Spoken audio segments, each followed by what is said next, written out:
Snow drifted in slow, ghostly spirals over Brooklyn, the kind of winter night where every sound feels swallowed by the cold. Officer Lucas Byrne stepped out of his patrol car, stretching his stiff shoulders after hours on shift. The city felt unusually still, wrapped in a heavy silence that made even the streetlights seem distant. He lifted his coffee, trying to shake off the exhaustion settling behind his eyes, until he noticed a small figure standing alone on a darkened porch across the street. At first, he thought it was a bundle of forgotten clothes, or maybe a stray dog seeking warmth. But then the tiny shape moved. A child, barely tall enough to reach the doorknob, stood trembling against the wind. Her backpack hung crookedly, her boots damp with snow, her breath forming tiny clouds that vanished almost as quickly as they appeared. Something about the stillness in her posture made Lucas's pulse tighten. Children didn't stand quietly in the cold at nearly midnight unless something was very, very wrong. He crossed the street slowly, not wanting to scare her. "Hey there," he said gently. "Are you all right?" She lifted her face, wide eyes, pale lips, a look that belonged to someone who had been braver than she should ever have needed to be. When she spoke, her voice was so soft, the wind almost carried it away. "Officer, my mom didn't wake up." Lucas's coffee slipped from his hand, splattering into the snow without him even noticing. The world around them seemed to narrow until only her tiny voice remained. No tears, no panic, just a quiet, exhausted truth spoken by a little girl who looked like she had run out of ways to fix the world on her own.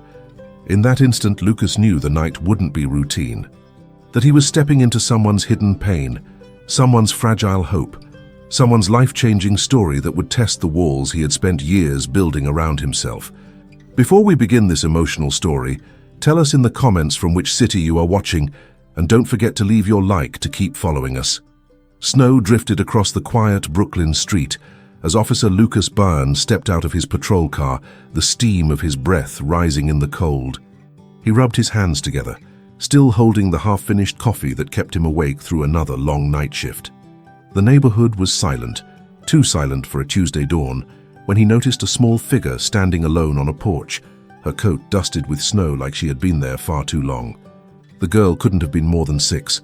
Her backpack hung loosely from one shoulder, and her lips trembled in the freezing air. Lucas slowed his steps, instinct tightening in his chest. Kids alone at this hour never meant something simple. Never. When she turned toward him, her eyes glistened like she was holding back a storm. "Officer," her voice barely rose above the wind. "My mom didn't wake up." Lucas froze. His coffee slipped from his hand, hitting the snow with a dull thud. For a moment, he didn't breathe.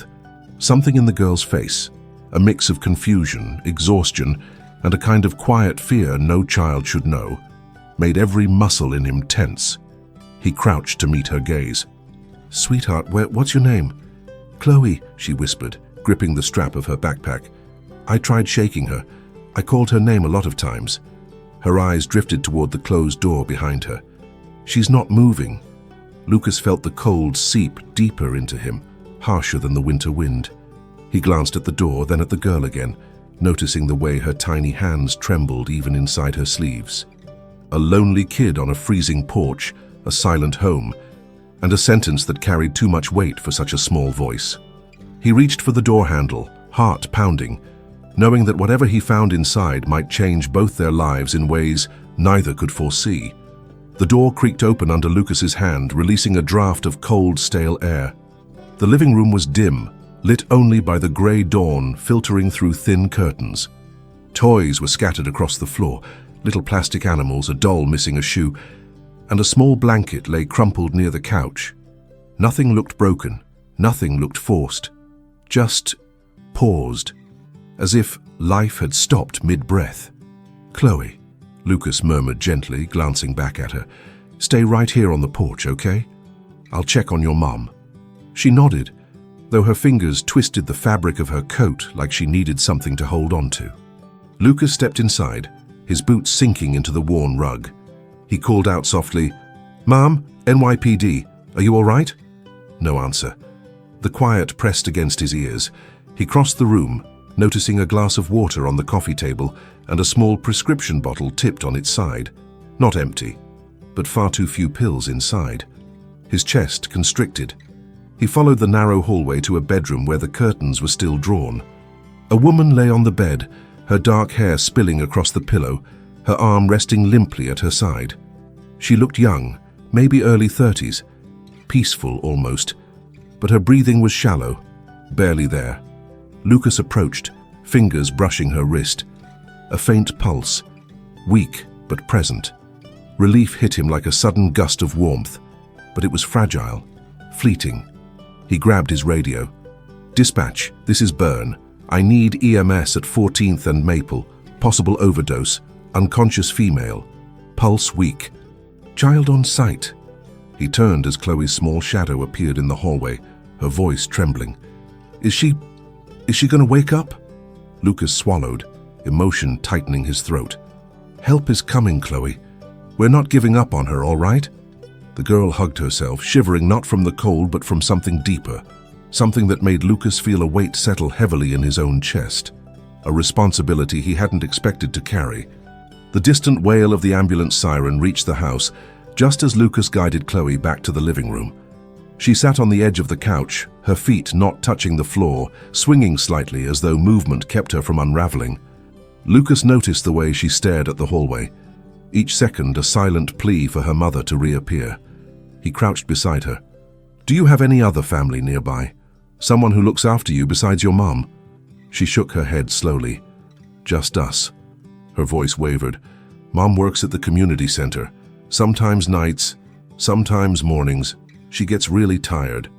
Chloe pulled her backpack into her lap, clutching it like armor. "But she always wakes up for me." Lucas felt a tightness in his throat he hadn't expected. He heard the front door burst open as EMTs rushed in. He stood, giving them room, but Chloe remained frozen.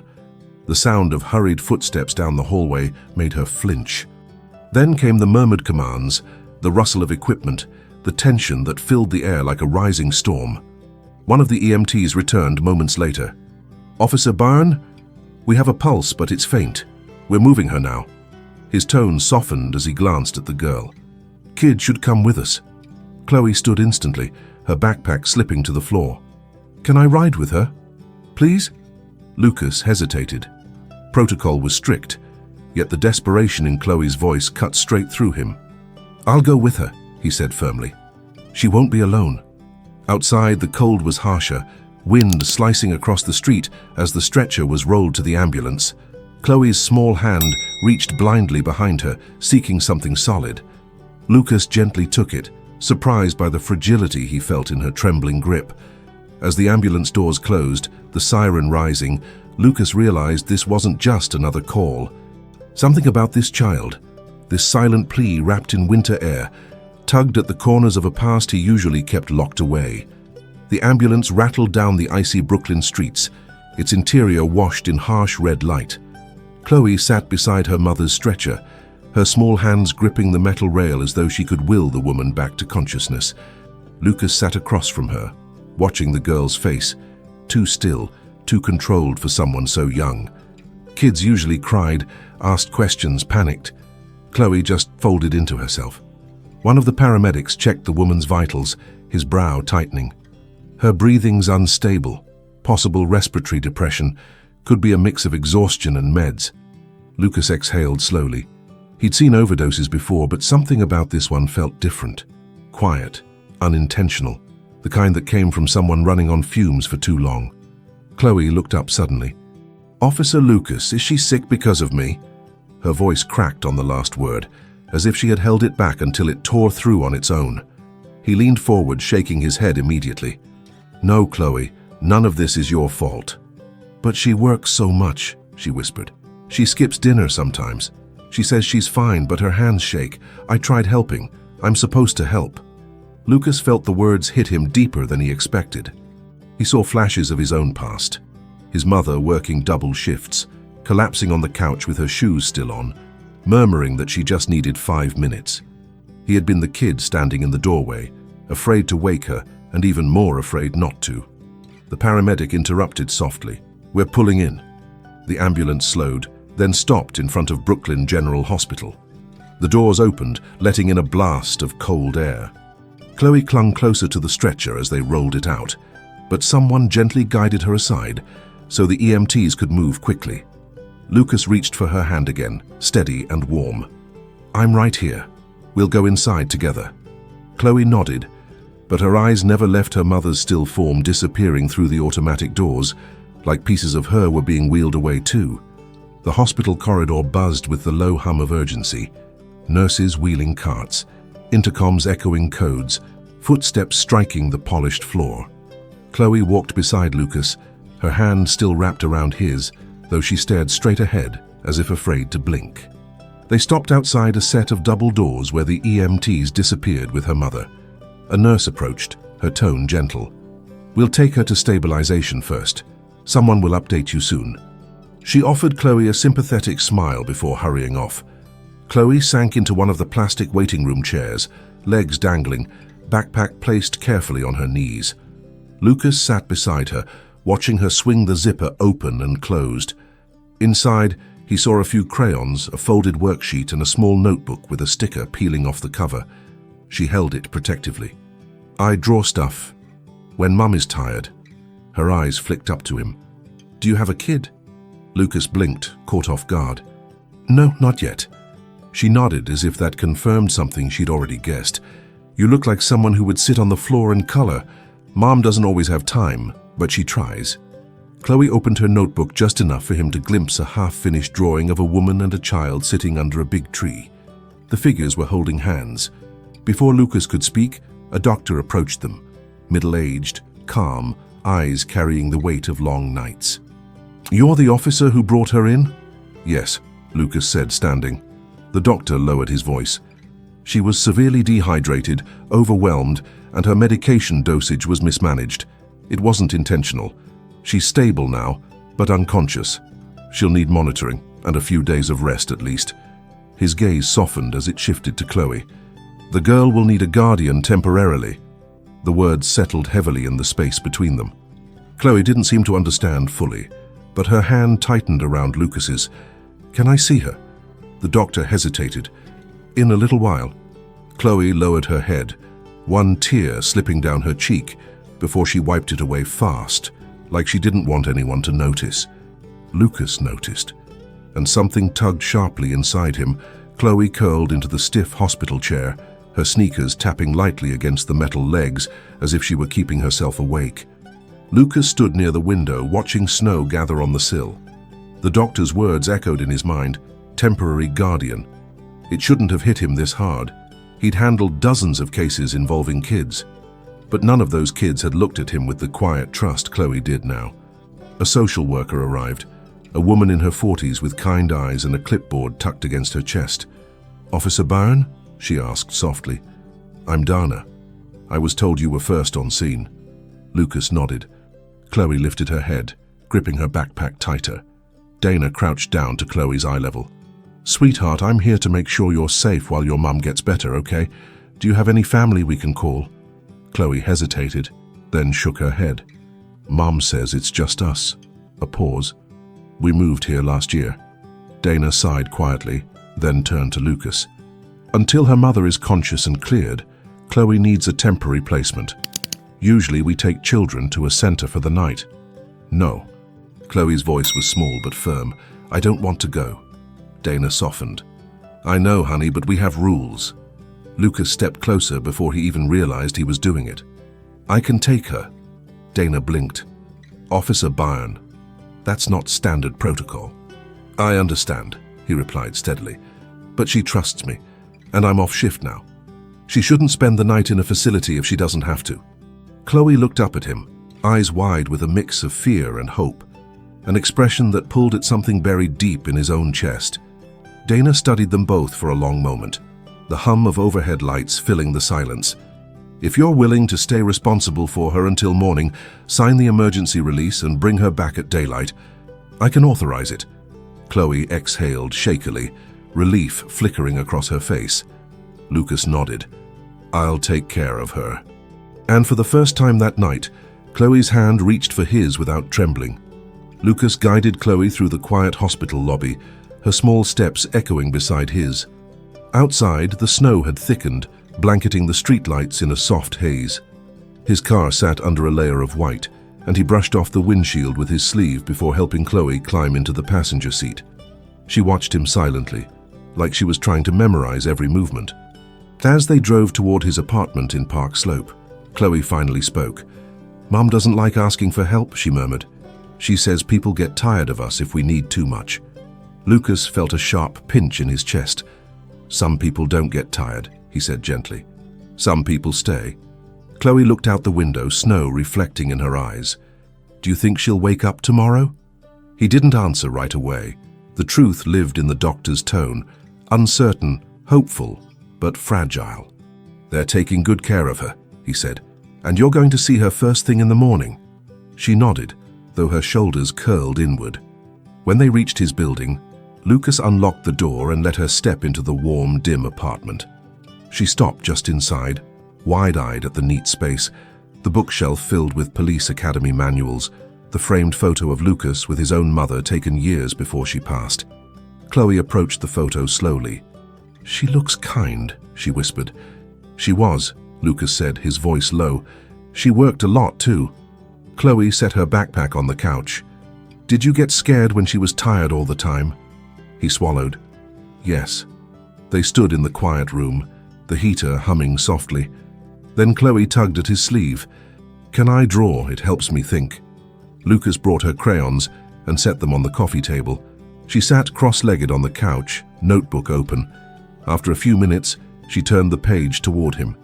It was a drawing of 3 figures under a tree, her mother, and him. Lucas stared at it, breath caught, something long dormant stirring awake. "Is this okay?" she asked shyly. He nodded. "Yeah, Chloe. It's more than okay." Spring arrived slowly in Brooklyn, melting the last traces of winter from the sidewalks outside the community center, where Chloe's mother had returned to work, this time with shorter shifts, a steadier breath, and a promise to herself that she would never again carry her burdens in silence. She sat on a bench beneath a budding tree, sunlight warming her face as she watched Chloe run in small circles on the grass. Lucas approached quietly, a paper bag in one hand, his badge off duty and tucked away. Chloe noticed him first. She sprinted toward him with the same bright smile she once used just to pretend she was fine. Now, it was real. She grabbed his hand, swinging it back and forth as if she had known him her whole life. Her mother stood as Lucas reached them. For a moment, neither spoke. Just a shared breath of gratitude, the kind that comes after surviving something fragile and frightening together. She looked healthier now, her eyes clearer, her posture steady. "I still don't know how to thank you," she said softly. "You don't have to," Lucas replied. "You already did." Chloe tugged at her backpack and pulled out the same notebook she had carried the night everything changed. She opened to the drawing of the 3 figures under the tree. Only now the picture had more details, brighter colors, fuller branches, smiles drawn with careful strokes. She had added a sun, a picnic blanket, and something else, a small heart floating above the 3 of them. "I fixed it," she said proudly. "It looks more like us now." Her mother looked at the page, then at Lucas, her eyes warming with emotion she didn't try to hide. "You became part of her safe place," she whispered. Lucas felt something tighten in his chest, not pain, but the quiet settling of belonging. As the afternoon light bathed them in gold, the 3 sat together under the tree in the drawing brought to life. Not a perfect family, not a planned one, but a real one, formed by kindness, second chances, and the courage to reach out when everything felt too heavy to hold alone. Thank you for staying with us until the end of this heart-touching story. Tell us in the comments which moment touched you the most. Subscribe and turn on the bell to receive more stories that inspire and transform. Leave a like if you believe in the invisible strength of kindness, dignity, and family. And thank you for being part of this community that believes in stories with soul.